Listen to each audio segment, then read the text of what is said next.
నమస్తే 99 టీవీకి స్వాగతం. నేను రవిశంకర్ వెళ్ళ. జూబ్లీ హిల్స్ ఉప ఎన్నికను అన్ని పార్టీలు చాలా ప్రతిష్టాత్మకంగా తీసుకుంటూ ఉన్నాయి.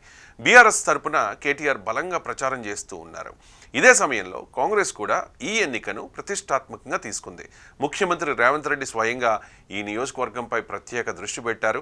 జూబ్లీ హిల్స్లో కాంగ్రెస్ గెలిస్తే హైదరాబాద్ నగర పరిధిలో ఆ పార్టీకి 2వ సీటు దక్కుతుంది. ఇది రాబోయే గ్రేటర్ హైదరాబాద్ మున్సిపల్ ఎన్నికల్లో కాంగ్రెస్కు పెద్ద ప్లస్ అవుతుంది. అందుకే రేవంత్ రెడ్డి స్వయంగా ప్రచారంలో పాల్గొంటూ తన మంత్రివర్గ సభ్యులు ఎమ్మెల్యేలకు కూడా ప్రచార బాధ్యతల్ని అప్పగించారు.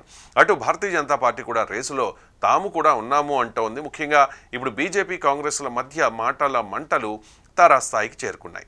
జూబ్లీహిల్స్ నియోజకవర్గంలో ప్రస్తుతం జరుగుతోన్న ఉప ఎన్నికలో విజయం సాధించేందుకు ముస్లిం ఓట్లు కీలకంగా మారాయి. ఫలితాలను శాసించే స్థాయిలో ఇక్కడ ముస్లిం ఓటర్లు ఉన్నారు. దీంతో అటు అధికార కాంగ్రెస్ పార్టీ ప్రత్యేక దృష్టి సారించింది. 2014 ఎన్నికల్లో ఎంఐఎం నుంచి పోటీ చేసిన నవీన్ యాదవ్ గణనీయమైన ఓట్లు సంపాదించుకుని 2వ స్థానంలో నిలిచి గట్టి పోటీ ఇచ్చారు. ముస్లిం ఓట్లపైన గురిపెట్టిన హస్తం పార్టీ స్కెడ్యూల్ రాకముందు నుంచే ఎన్నికల వ్యూహాలతో ముందుకెళుతోంది. 3 ఇన్ఛార్జి మంత్రులను నియమించి నియోజకవర్గంలో అభివృద్ధి కార్యక్రమాలని చేపట్టింది. నియోజకవర్గంలో 1,00,000 మందికి పైగా ముస్లిం ఓటర్లు ఉన్నా ఇక్కడ ఎంఐఎం పోటీ చేయకపోవడం తమకు కలిసి వస్తుందన్న అంచనాల్లో కాంగ్రెస్ పార్టీ నేతలు ఉన్నారు. దీంతోపాటు సీఎం రేవంత్ రెడ్డి ప్రచారంలో ఎంఐఎం నేతలు ప్రత్యక్షంగా ఆయనతో కలిసి పాల్గొంటూ ఉన్నారు. నవీన్ యాదవ్ని గెలిపించాలని ఓటర్లను కోరుతున్నారు. కీలకమైన మజ్లిస్ మద్దతు పొందిన కాంగ్రెస్ కమ్యూనిస్టుల మద్దతును కూడగట్టుకుని నియోజకవర్గంలో విస్తృతంగా ప్రచారం నిర్వహిస్తోంది. ప్రచారం ప్రారంభంలో బీఆర్ఎస్పై ప్రధానంగా ఆరోపణలు, విమర్శనాస్త్రాలు ఎక్కుపెట్టిన కాంగ్రెస్ ముఖ్య నేతలు కొద్ది రోజులుగా బీజేపీ లక్ష్యంగా ప్రసంగాలు చేస్తూ ఉన్నారు.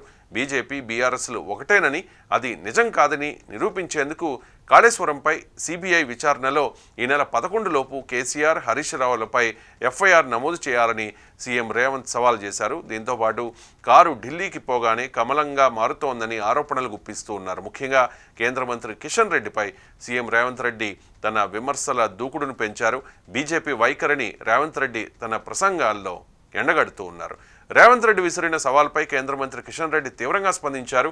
కేసీఆర్, మాజీ మంత్రి హరీష్ రావు అరెస్టుల సంగతి పక్కన పెట్టి ముందు కాంగ్రెస్ ప్రభుత్వం ఇచ్చిన 6 గ్యారంటీల అమలుపై చర్చకు రావాలని ఆయన డిమాండ్ చేశారు. తమపై అనవసర ఆరోపణలు చేయడం మానుకుని ప్రజలకు ఇచ్చిన హామీలను నెరవేర్చడంపై దృష్టి పెట్టాలని హితవు పలికారు.